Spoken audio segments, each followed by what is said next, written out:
Здравейте отново. Исках да наблегна по една тема, която ме тормози от години. Значи открихме една чешма там на Дом Младост, която течеше водичка, платим вати. В момента водата е спряна, крановете ги няма. Какво правиме?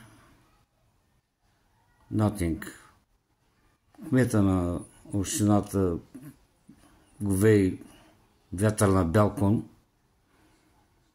Христов и той се направи там блокчето небостъргача, дето гледат хиляди хора там.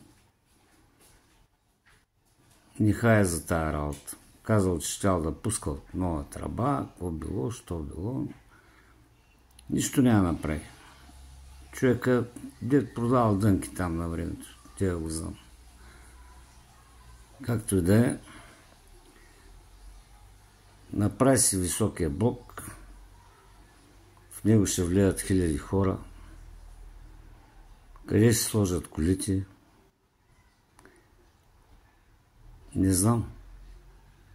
Колко кофи за смет трябва да се сложат там? Не знам. Това нещо ще изплува след време и ще стане голям проблем. Въпросът е защо чешмата не работи. Защото не знаем защо има един там директор на РЕЗИ Юрджан Сабает, който си има там някаква приказка и прави мръсоти. И затова хората нямат вода. Единствената чешма в града, която течеше минерална вода, това е тя. И какво правим? Лапаме мухи.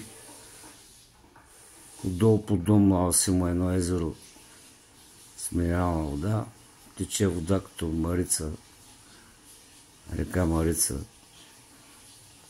минерална, 47 градуса. И това нещо варненци не могат да го ползват. Защо? Защото далаверите им край нямат. Това е, което имам да кажа в момента и съм страшно разочарован от тези игрички, които се правят тук в този град и така нататък, от хора, които не знам кой ги избира и какво прави. До чуване.